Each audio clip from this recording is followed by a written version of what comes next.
On July 11th, 1985, Tyson had his 5th professional fight against John Alderson. They were both undefeated and had almost identical records. Well, we're ready to get going for fighting here. Mike Tyson, Big John Alderson. Let's meet the officials that will be handling the fight at ringside and meet the combatants with our ring announcer, Michael Buffer. And now, ladies and gentlemen, from the Trump Casino Hotel on the boardwalk in Atlantic City, let's get ready to rumble. This is in the heavyweight division, scheduled for 6 rounds, and something's got to give. They're both undefeated. The referee for this bout is Frank Cappuccino.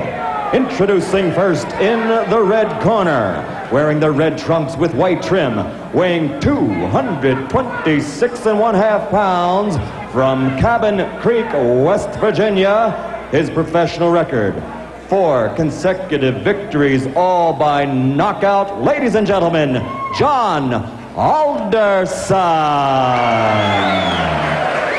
And his opponent in the blue corner, wearing the white trunks with red, white, and blue trim, and weighing in at 215 pounds even, from Catskill, New York. His professional record, also 4 consecutive victories, all by knockout. Introducing Mike Tyson. He'll be the popular one tonight as Frank Cappuccino talks to him. I want you to understand one thing. I want a good, clean, hard fight. Any low blows, any thumbing, heeling, butting, the holding and hitting will cost you the round. And if I have to go further, I'll do that also. In the event of a knockdown, the man standing, go to the farthest neutral corner, stay there until I call him back. Okay? When I say break, I want you to protect yourself at all times, and you step back clean. Both of you understand that. Both of you touch gloves. Good luck. Well, the folks back in West Virginia may not recognize this man without his miner's hat. He's come out of the mines to fight. He won May 31st, a second-round knockout over George Mayweather. And his opponent also with a 1-round, as a matter of fact, 39-second fight against Rick Spain here in Atlantic City on June 20th. That's Tyson. Tyson in the white with the red stripe, solid red trunks with the white stripe will be John Alderson.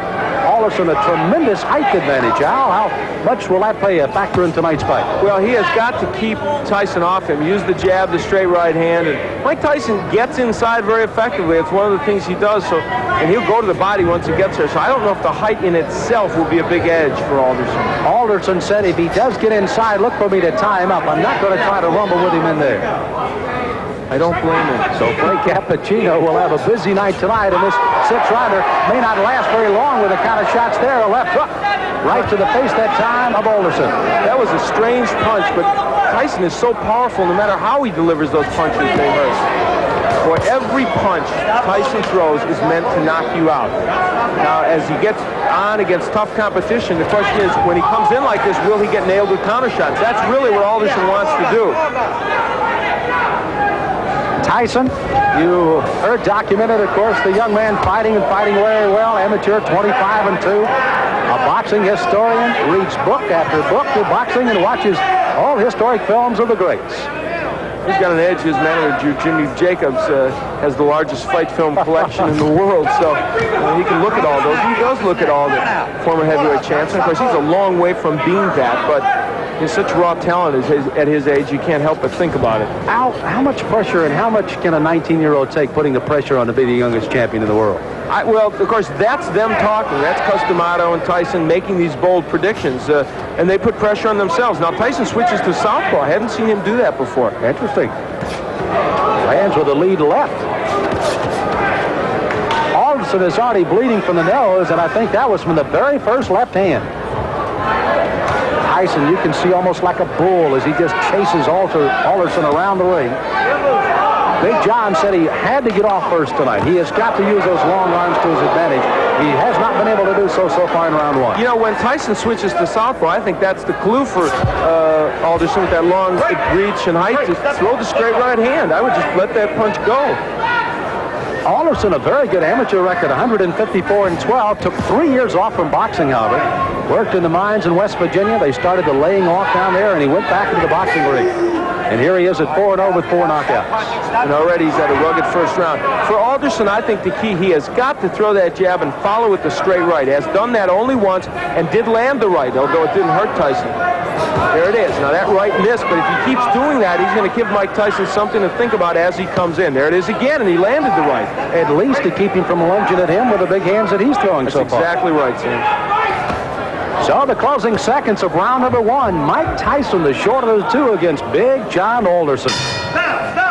Mike Tyson delivers punches often in a very awkward fashion. Look at this left hand. That was a jab, but boy, he was off balance when he threw it. Still had a lot of power against Alderson. This is round number 2 of a scheduled 6-rounder heavyweights. Mike Tyson in the white trunks, Big John Alderson in the red. Alderson hailing from Cabin Creek, West Virginia, the home of the great basketball player, former Los Angeles Laker Jerry West. Alderson, as a matter of fact, plays basketball and softball just to stay in shape right now. I'd take him as the center of my ball club. Yeah, I think so. Muscle underneath. Now, Tyson, they told him to go to the body. He's trying to do that in this round. But Mike hasn't been that busy when he gets on the inside. Good uppercut by Tyson.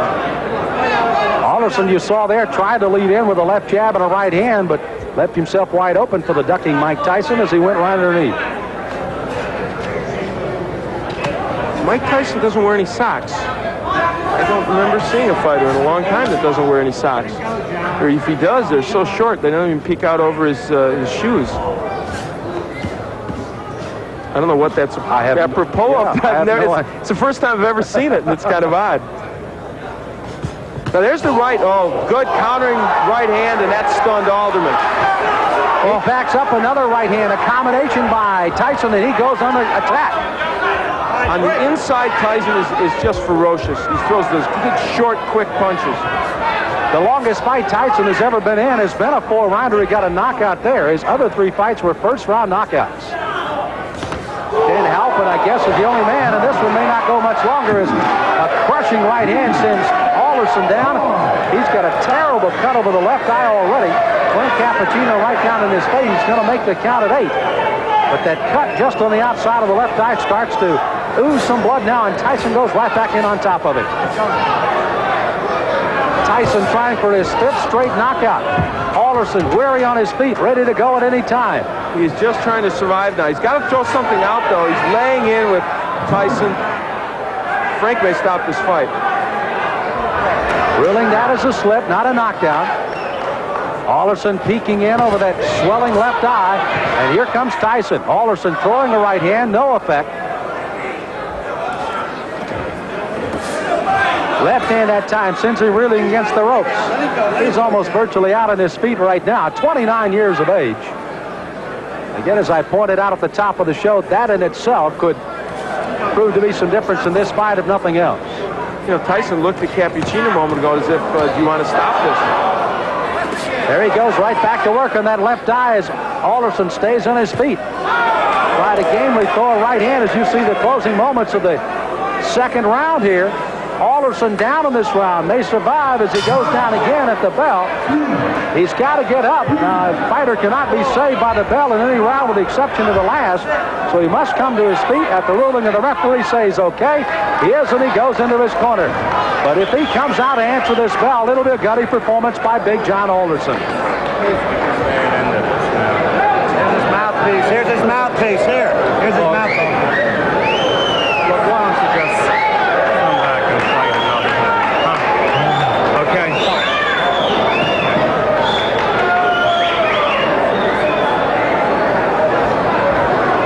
So you heard the suggestion of the doctors leaning in. Why don't you just come back and fight another day? Frank Cappuccino has not given us a word yet that this one is over, but he may very shortly here. John, church is out. The fight's over. The fight is over, rather interestingly put by Frank Cappuccino, as this one ends officially a TKO in the second round by Mike Tyson. So Tyson goes 5-0 with all 5 knockouts, and it was a devastating second round that proved to be the difference. Those short right hands. Now, what happened is Alderman tried to throw the right hand continually, but what happened was Tyson learned how to counter it with his own right. And there's a good straight right hand by Mike Tyson. That sent Alderson down, and that was the first knockdown, I believe. And there's a happy Mike Tyson. You know, Al, you almost, as you pointed out, Mike kept looking to Frank Cappuccino saying, hey, this guy's not in real good shape. I can go ahead and keep hitting him, but indeed he did till the end of the round. Again, Alderson down at the end of the round. He had to clear the canvas by the count, obviously beat the count.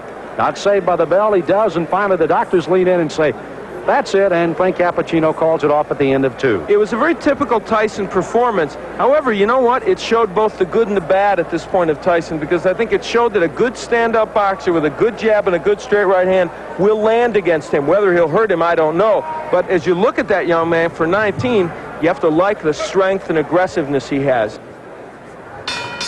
Ladies and gentlemen, referee Frank Cappuccino stops the bout at the end of the 2nd round. The winner by technical knockout, still undefeated, 5 in a row, all by KO, Mike Tyson. Well, Tyson, it looks like he may have just had a walk in the park rather than a fight tonight with Big John Alderson. Here at the Trump Casino Hotel in Atlantic City, got to see Mike Tyson work a little longer than he did his last fight that went only 39 seconds. Gets a 2nd round TKO, and he visits with Al Bernstein in the ring. Al? Well, Mike Tyson, it was a performance in which you showed, I thought, the power that we know you have and the aggression, but also maybe walked into a couple more right hands than you'd like. Well, the right hands that I walked into wasn't catching me solidly. They were grazing right hands, which I'm very peculiar when the right hand comes. Excellent. The right hands are mostly never effective on catching me because I'm always slipping with them, and I'm on an angle which the points go diagonally forward. Okay, let's take a look at the last knockdown when you sent him down, and you can comment on it for us. Well, it's rolling a little bit in our monitor, but basically you really had a lot of power, and you were nailing him with short punches. I was nailing with punches because I saw he was more accepted to the right hand because he was leaning on his right hand side, and more acceptable to right hand. I felt a little funny. I wasn't right. I wasn't Mike Tyson that you saw earlier in the past because of the star buildup. It was a little intimidating. Is all that getting to you a bit? Now, you've placed a lot of pressure on yourself. You and Customato, he's stated flatly he thinks you're going to be the youngest heavyweight champion, the greatest heavyweight champion. What does all that do to your mental frame of mind? Well, I don't look at it that way because deep inside, when I'm not involved with boxing, I'm just a 19-year-old kid. And when I'm in the ring, then that's when I take care of business. Today was more difficult, a rugged performance because of the man's height, and he wasn't there to fight. He was there to try to last. He wasn't there really to fight, and he was running, and it made it more difficult because he was only there to survive. All right, well, Mike, congratulations. You got the win. That's the key. Excuse me, I would like to say happy birthday to my friend Diane Irvis. God bless you, and hope to have many more birthdays. All right, you gave her a little birthday present.